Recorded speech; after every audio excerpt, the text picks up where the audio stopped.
Hello, welcome. I'm just getting to my toe now, 73, row 74. And now I'm going to cut this yarn and switch out this little mast. This is a cute little 3D mast that fits on. Let me get it undone. It fits on those slots for your ribber, so you can't rib and do this because this goes on where the ribber goes. This is a neat little thing. I just use it for when I do little stripes and I know I'm going to get my original color back. So that's what I was doing there. But now we're on to toe-ness, toe for toe-ness. We're all done with our sock yarn. We're down to toe yarn. All right, and we're going to do a rounded heel. Let's get a real good shot. Okay. Okay, so let's get this yarn back into work.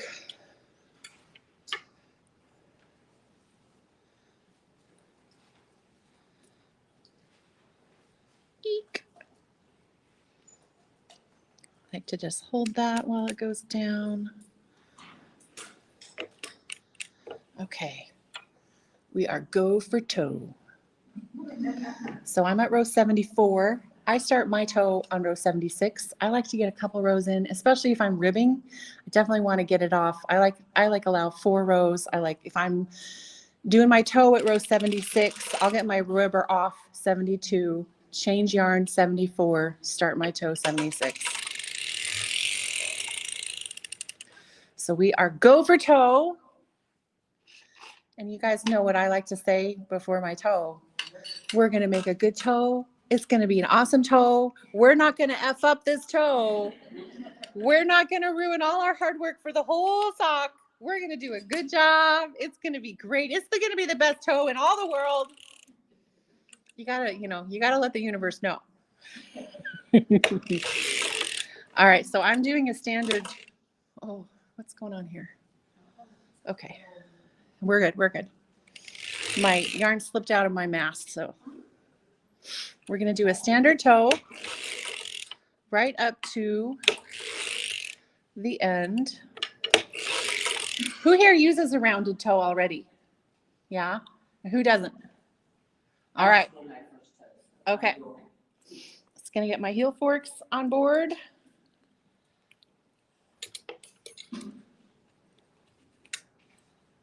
So the rounded toe is kind of nice.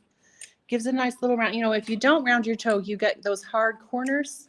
You get a hard corner like, and a rounded toe just makes it, ooh, ooh. So what we do is once we get down to the red needles, which I've marked, they're the last 4 needles, 1, 2, 3, 4. Then we do those 2 at a time. We do them 2 at a time, decreasing, and we do them 2 at a time, increasing. Let's get over there. I'm jumping the gun.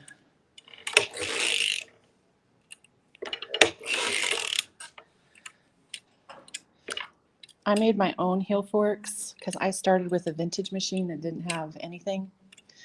And I just now realized that I only have like 10 ounces on each of mine, and the standard is a pound. So I was like, oh, maybe I want to, because I have noticed sometimes I'm like, I have to move them up pretty quickly. I thought, if I had the right weight on there, I bet I wouldn't have to do that. So I have a job when I get home. All right, so now we're down to our last 4 needles. They're marked in red. And when I do those little thumb pull, what are they called? Those cuff, they're a hung hem with the little toe, the little tab. Yes, tab heel socks. When I do that, I just use these. I start my little toe tab on my 4 needles, and I just use those. I decrease them 1 at a time, and it's great. So it's multitasking. So we're gonna lift 2 of those at once. 2 of them over here, and then 2 at once.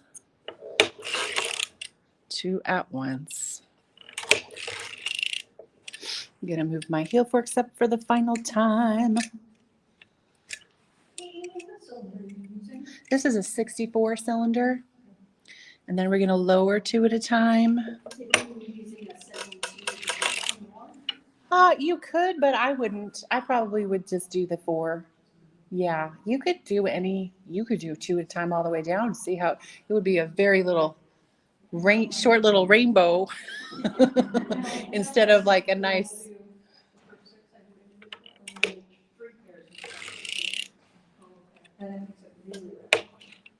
Wait, what did I do?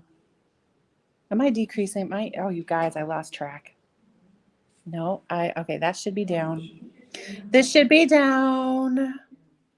I see the little bar here. That means I already did these 2. So I'm on my way back up. See, I should have said my mantra louder. All right, we're gonna lower those down. Everyone in the streaming, they're like, Amy, we saw what you did. All right, I hope we did it right. I hope we're back on track. And then after those 4 needles are done, back to 1 at a time. Now, the one thing I've learned kind of early, and I haven't really been that active in the groups and things, so maybe everybody already knows this. But when you do your toe, you've got let's say it's 30 rows of the front of the toe, and then you're doing the back side of the toe. And if you lower the 1 needle down, let me wait till I get there. I keep talking before I get there.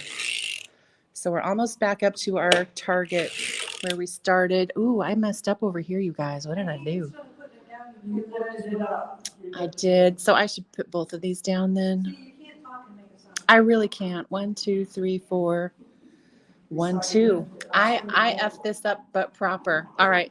Well, I'm going to fix this later. I'll fix this in post. Also, you guys, I'm using the Magic No Wrap. So if you're like, oh my gosh, she isn't wrapping her nails. I am. It's the Magic Suicide No Wrap. So don't think that I'm not wrapping. I am. I'm wrapping. I just do the Magic No Wrap. I'm a cheater. Okay, I got 1 needle over here and I got 3 over here. I've messed it up good. So, but now we're back on track. I'll have to show you one of the socks I made yesterday to show you how it was supposed to look really good. Oh, in fact, I don't want to Kitchener this because I need to fix it. So I might need to just go. I have plenty of socks to Kitchener, so I might need to just run over there and do it. So when we get to the end of our toe, I have 2 needles left, 1 on each side. Now, normally you would lower this one, make a pass, lower this one, make a pass.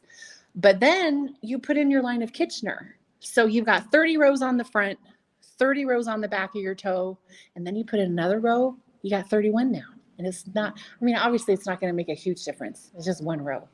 But what I like to do is you put both of these down and then make 1 pass, cut your tail, and you're good to go. You're good for Kitchener.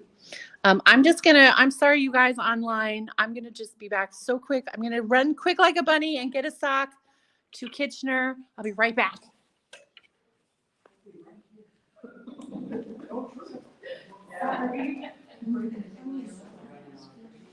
Yes.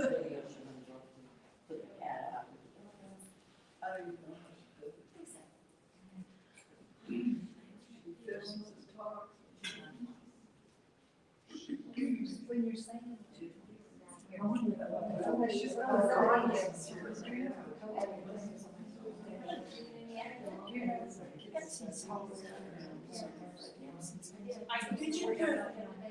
I just was wondering if they had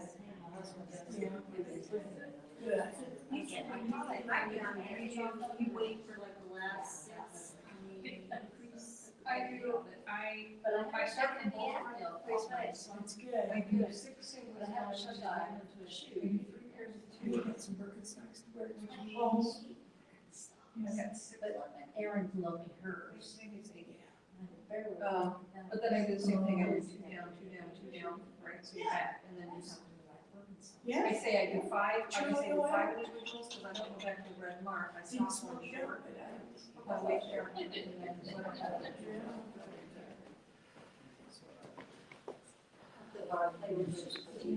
Okay, I apologize for that. Okay, now let's get to the kitchenering portion of our show.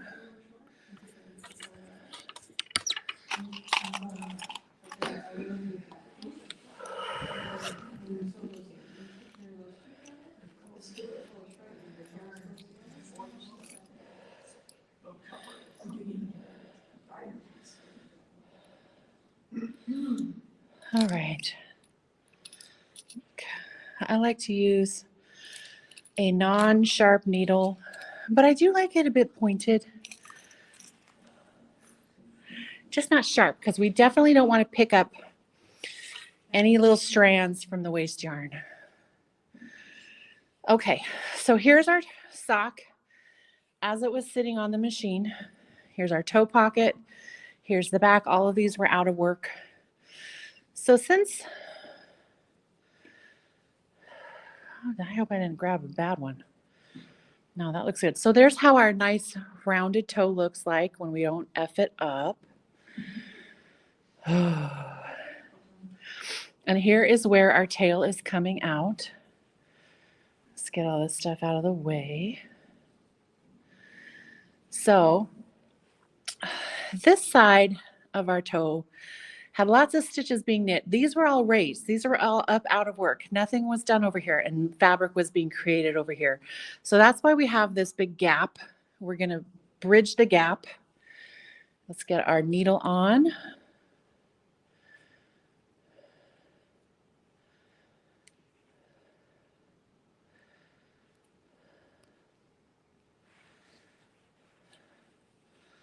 Okay. So what I like to do is, here's where our working yarn is. I'm going to just pull that a little bit, make sure everything's kind of out of our way. I like to pop my needle underneath this bar right here. And I'm not the first one to do this. I'm just copying other people. So please don't give me credit. But that's going to help just kind of snug up our little corner and try to get rid of some of that excess fabric. Now, when I was starting, I really had a lot of trouble. But if you look at the working yarn, at the waste yarn, you can see what it does. It goes down, across, it comes up through these stitches. Here's the little thing, it goes down. It's just a little wavy ripply guy and goes wee. So when you get lost, you can look at the waste yarn and be like, I'm going to replicate that. Instead of connecting to this row up here, you're going to connect to the row down here, but it's still the same thing. So the thing is, we're going to go down, and down means into the sock, down into the sock, and up out of the sock. Okay. So when I say down and up, I don't mean really down and up. I mean down into the sock and up out of the sock, up towards the top of the waste yarn, down into where the project yarn is. Okay. So we went under this bar, and now we're going to go into our very first stitch on this side. We're going to go down. And what I like to do sometimes is I will just pick that little hole in the waste yarn right there and go down, and then you can kind of come up. And that way I really didn't catch any little threads of waste yarn or anything. It's all clean and pure. We love it. We're like Voldemort. We just want clean, pure yarn. So we don't want any snags of the yellow yarn. We just want our project yarn down in the stitch, up in the stitch. And then we're going to pull that not tight. We're not going to go tight yet, because once you pull it tight, it gets confusing. We don't want to get confused.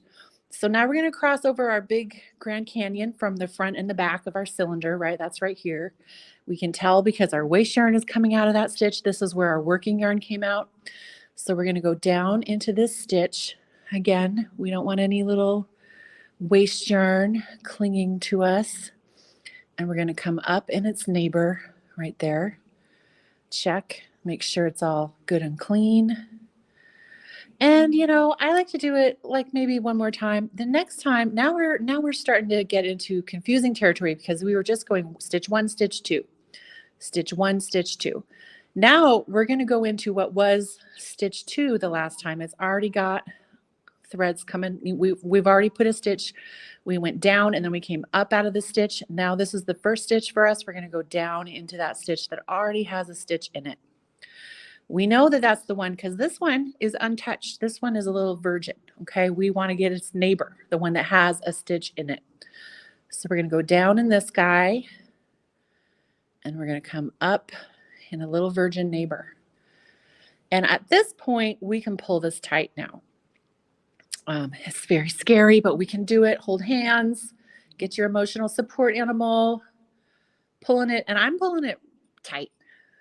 It's not going to go anywhere because that very first stitch is going to clamp down on the working yarn, and it's really not going to, you're not going to over tighten it. You can't really over tighten it. So then at that point, once I've tightened, I like to turn it this way. Let's get this waste yarn out of the way. And then we can make our little Muppet mouth. And then we start to go top to bottom instead of side to side. So same thing. We are going to, here's the little untouched neighbor. We know we're going to come up out of this stitch. So if we're confused, we just say, okay, well, this working yarn goes down and across and is coming up out of that stitch, which is also where we came up out of the last round on this side. So we are going to go down in this stitch. This is the stitch that's gotten around already. Seen some action, okay? We're going to just, and then we are going to come up in its little virgin neighbor. And again, we're following the waste yarn. When in doubt, the waste yarn knows what to do. We are no longer pulling tight though. We're just going to try to make this the same level stitches as our regular stitches. Same thing. So here's our untouched neighbor. That's the virgin stitch. We know we're coming up out of this one. So we can follow the waste yarn across. This is the stitch we need to go into. Okay, we're going to go down in that stitch, up in this stitch. Oh, what a mess. And as we go, it's going to start to look like a sock, like a line of knitting. We're going down in that one.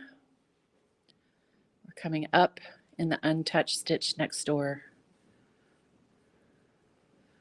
I got to shorten up my tail. And also when you're twisted, just twist your needle until you're, oh, I was twisting the wrong way. Twist your needle until it doesn't twist anymore. Then you're good. So then we go back down. There's our untouched stitch. There's our slutty stitch. Oh, did I say that? It gets a little trickier to not catch the waste yarn, but we can do it. And a few strands here and there, I have yet to have like a absolutely clean yarn pull. All right, you guys have any questions? I'm going to just keep working at this. And let me know what you, we don't want to split the yarn. Down and up.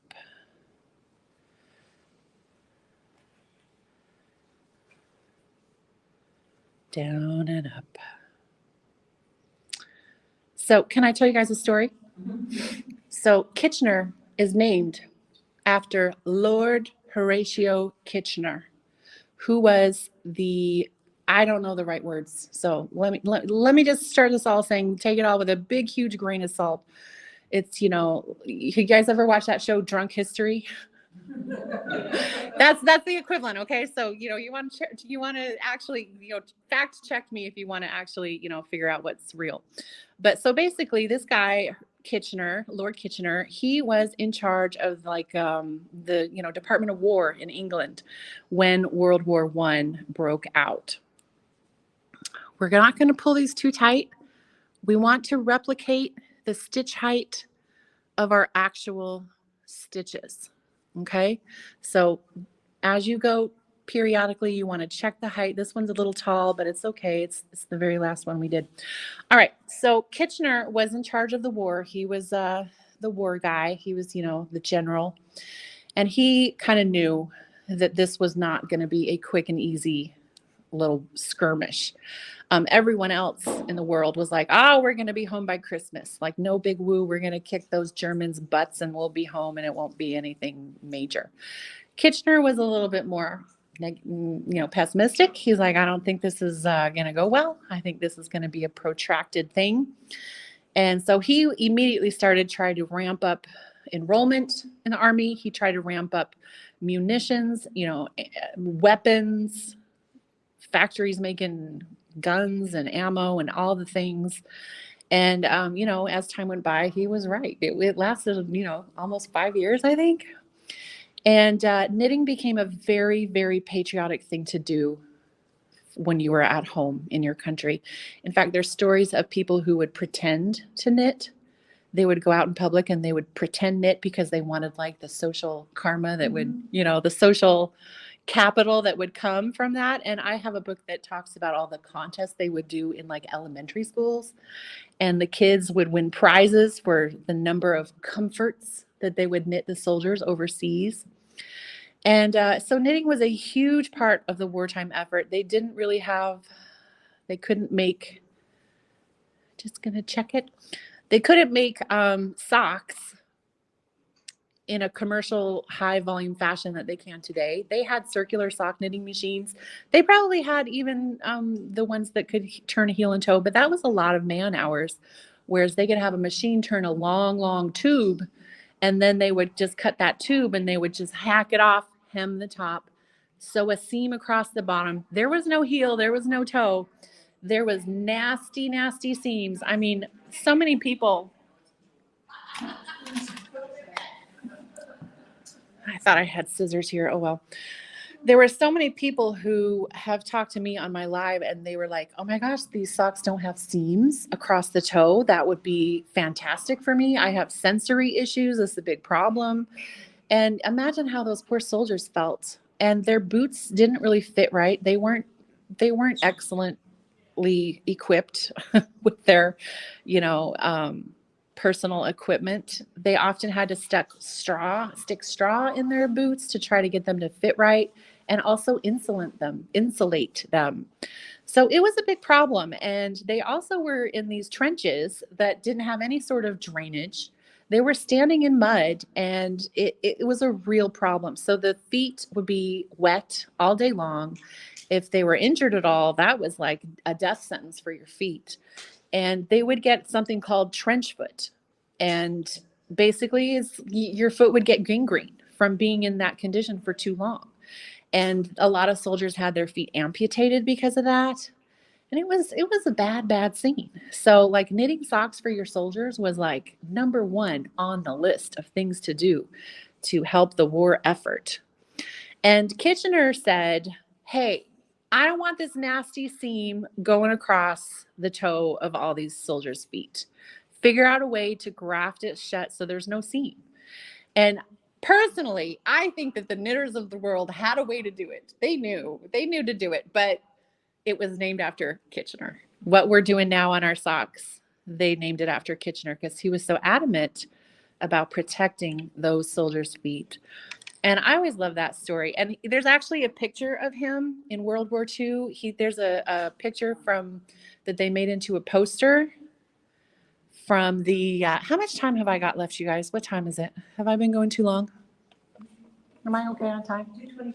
2:25? Okay, we got time. All right, so there's a picture of Horatio Kitchener. He's got a big old mustache and he's pointing his finger and he's like, we want you for the Army. Guess who knocked that off 50 years later for America? Uncle Sam pointing at the camera, pointing at, the viewer, saying, we want you to join. And that was, they pulled that straight from World War I from the UK. I thought that was interesting. So yeah, that was the history of the Kitchener stitch. The soldiers were like, they said, you need to at least change your socks and shoes if you can twice a day, because they wanted to protect those feet as much as possible. It was a real problem. So that is the history. There's my story. Yeah, I have a book called Knitting Through Wartime that's been just fascinating. So many interesting stories in there. I haven't read the whole book yet, but it's on my list. It's on my books table. So do you guys have any questions? Who has a real hard time Kitchenerin? Anybody in here? You guys are just here for the additional, continuing education, I guess. My own issue is always forgetting to go down and then up. Uh-huh. Flip them and then I'll end up with like a pearl stitch. Yeah, I see yeah. When I first started out, I actually tucked the waist yarn in like this, and then I would do it from these legs.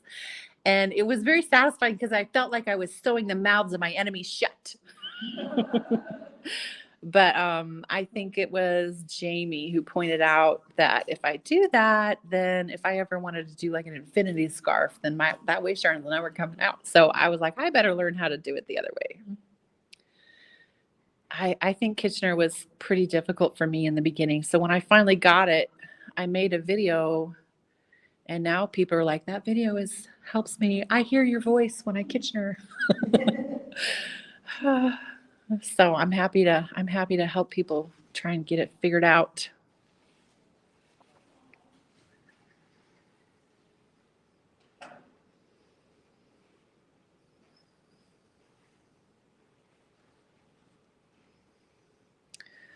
I don't know. Should we go to the end, or do you guys want to head out, or go to the end? Okay. The tricky bit. Oh, tell me another story. Let's see. I'll try and think of something. Usually I do tell stories. Sometimes they're just about my day, but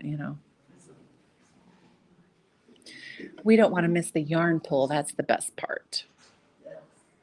I don't really like Kitchenering that much, but I love pulling out the waist yarn. I do find that I often will switch positions each time. I will take the time to get my finger under here and kind of pull things apart and which does take time. Sometimes I think surely there's a quicker way to do it, but I haven't figured it out yet. Down. You don't put, some people put the markers on first and I've second. never felt the need to do that because there's always like that gap. So I'm like, that's clear to me. I mean, if you need that, I support doing what you need to do in order to get it make sense in your mind, in case the people online can't hear, the question was, some people put the stitch markers on like 1, 2, 3, 4 to mark where to get those stitches, which I think is great. I think whatever aid that helps you do it and get it done, absolutely sign yourself up.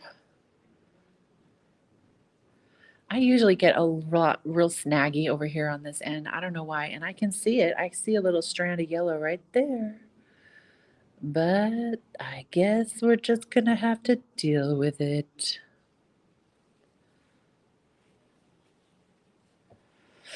It's always nice to Kitchener on a couch with a lovely beverage, with a good show on. I don't do that as much anymore, though. I usually do it at my sock bench.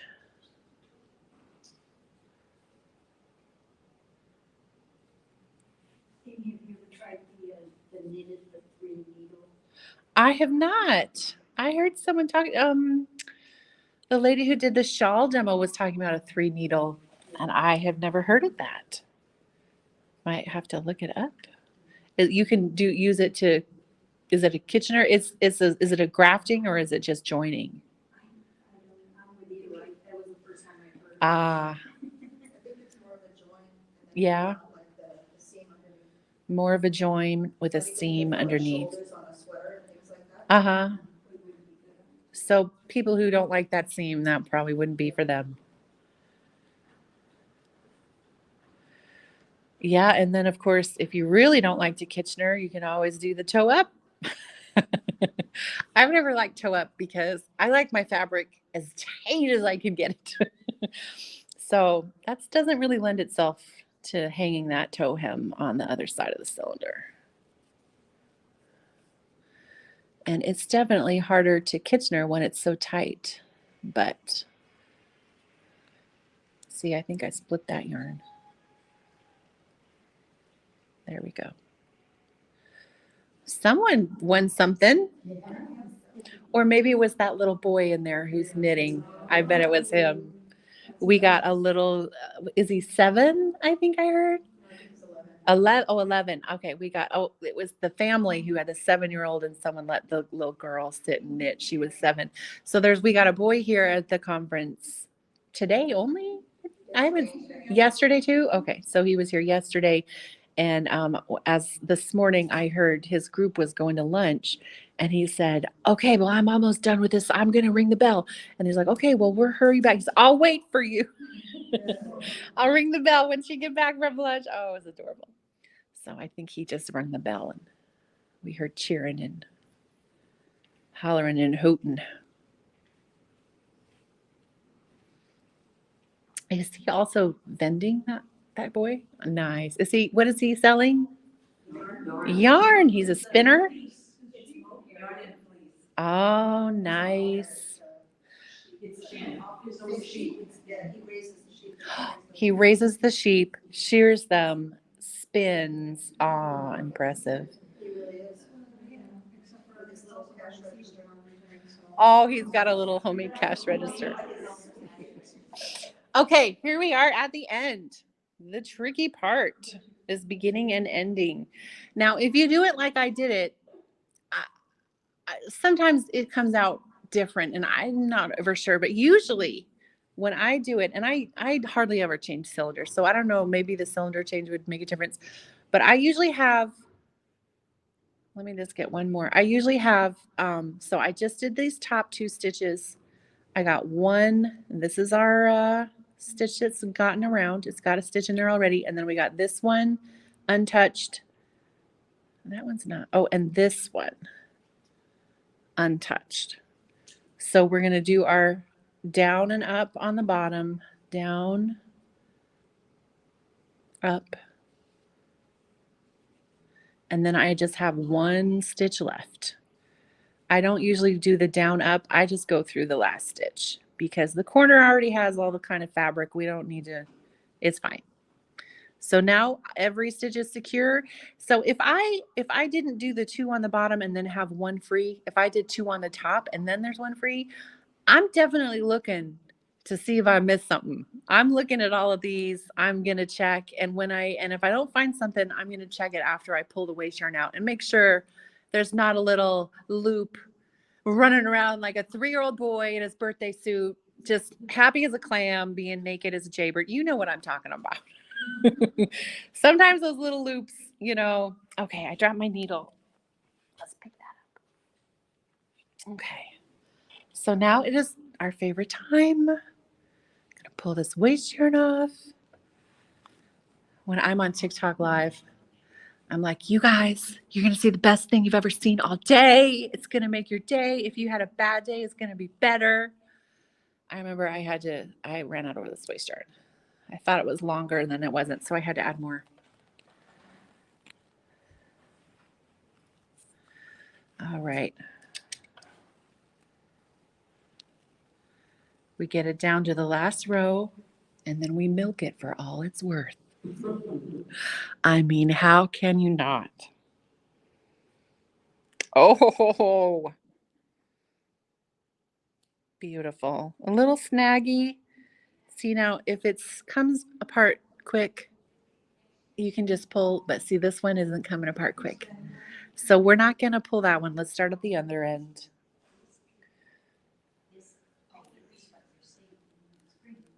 Ooh. See, as I said, I often get snaggy on this side. I don't know why. Okay, so we don't want to pull anything out of whack. Let's turn it inside out and have a look. Does anyone have some scissors? Yeah, I don't either. So you can see the little strands there. I think I can probably break it. But see, if we were to if we were to have tugged that, this wouldn't have been good. We would pull, we will pull bad words out of whack. So let me find where the end is. Okay, this one is our end. So we're gonna pull that since I don't have scissors. There we go. I would normally have just cut this instead of pulling it all the way through, but we didn't do that. Okay. And now when we look, let's just make sure there's no little 3-year-old boy willies hanging out in the breeze. But I'm pretty sure there isn't because we did it. We got it to the right way. But yeah, look at that. And there's a couple little things. Yeah, thank you.